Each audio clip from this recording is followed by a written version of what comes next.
Olá, olá! Seja bem-vindo de volta. Eu sou a Bárbara Caena, mas você pode me chamar de Babi. Eu sou planejadora financeira e nesse canal a gente fala sobre tudo relacionado às suas finanças, desde o comportamento, cartão de crédito, quitação de dívida, até aquela parte mais legal quando a gente começa a receber juros, né, com os nossos investimentos, por exemplo. E hoje o assunto está dentro desse tema aí. Nós vamos falar sobre fundos imobiliários. Fica aí um pouquinho que depois da vinheta eu vou te ensinar como eles funcionam.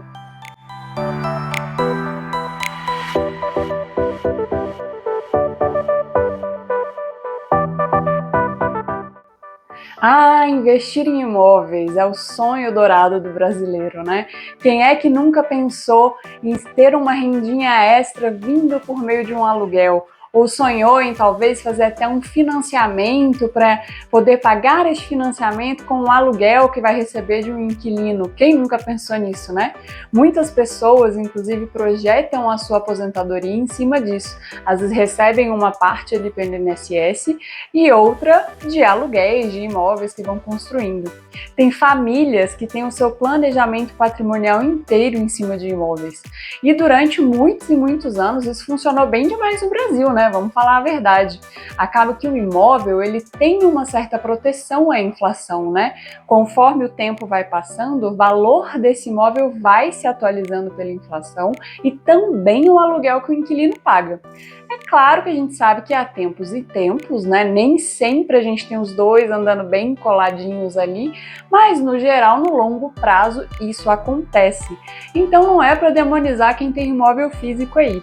Só que hoje a gente tem uma outra maneira de investir em imóveis que nos traz uma série de benefícios que você ir lá e comprar no seu CPF um único imóvel, você não vai ter. E esses benefícios estão nos fundos imobiliários. Vamos lá, vamos aprender como eles funcionam sem medo. Um fundo imobiliário é, antes de tudo, um fundo de investimento negociado em bolsa. Ocorre que ele tem regras específicas em que ele só pode investir em imóveis físicos ou em dívidas atreladas a imóveis. E aí a gente acaba dividindo os fundos em dois tipos principais, que são os fundos de tijolo e os fundos de papel, como a gente gosta de apelidar. Os fundos de tijolo são aqueles que têm principalmente imóveis físicos. Então eles têm prédios inteiros, né? Tem galpões inteiros. E os fundos de papel, em geral, são aqueles fundos que têm dívidas de imóveis, ou seja, CRIs, por exemplo, né? Que são certificados de recebíveis imobiliários.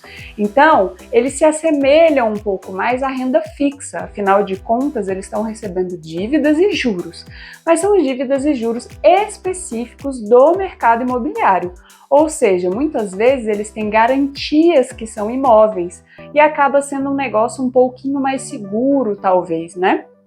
E a gente tem, claro, os fundos que são mistos, né? Que tem papéis, como além de CRIs, outros fundos imobiliários dentro deles, né? Nós temos fundos de fundos, por exemplo, e temos também imóveis, são os híbridos, né? E como funciona essa coisa toda?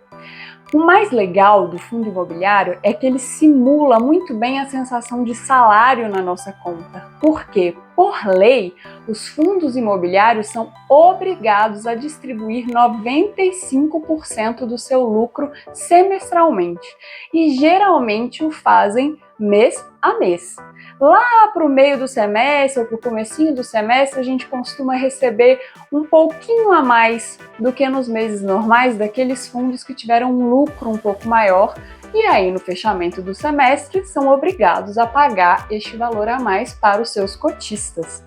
Então, fica muito didático e muito fácil da gente acompanhar o nosso crescimento de renda durante o tempo, né? Mesmo que eu esteja na minha fase de acúmulo de capital, ou seja, eu ainda não me aposentei, continuo trabalhando, não usufruo dessa renda e reinvisto os meus rendimentos.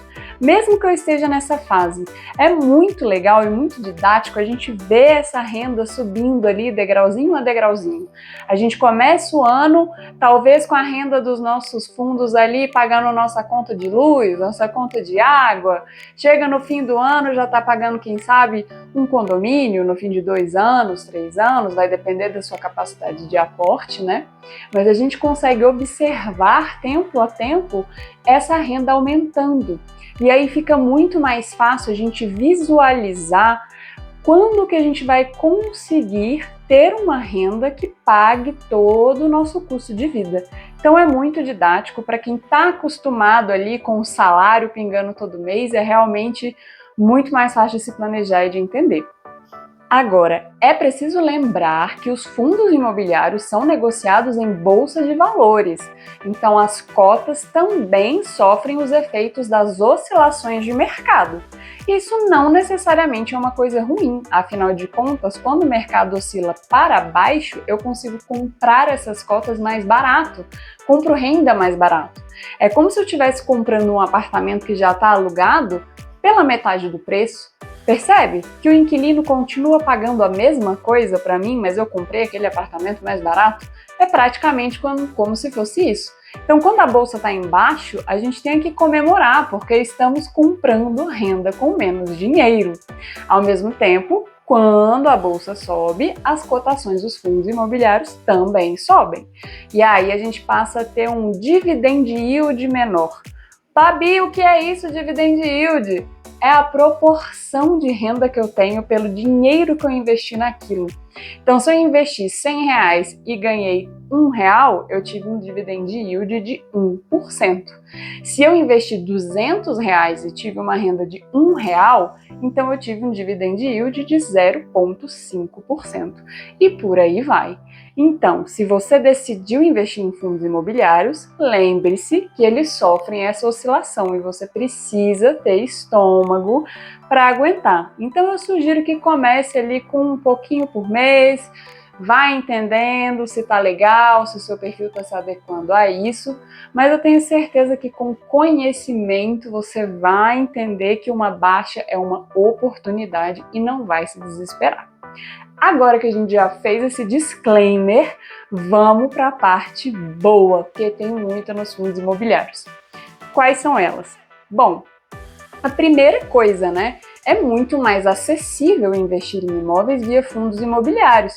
Por quê? Porque eu tenho fundos com cotas negociando até a R$8, R$9. Você vai comprar múltiplas cotas desses fundos imobiliários no decorrer da sua vida. Então, não é como um imóvel físico que você tem que ter uma bela de uma grana ali, mesmo que você queira só dar a entrada, Para adquirir FIIs, você entra ali no seu home broker, na sua plataforma da corretora e compra a partir de R$10 até menos, você já tem fundos imobiliários negociando. Então é muito mais acessível, é muito mais fácil você ir construindo esse hábito do investimento, Já que todo mês você pode investir. Quem sabe até toda semana, dependendo da sua organização financeira, pode ser semanal também e vai continuar dando certo.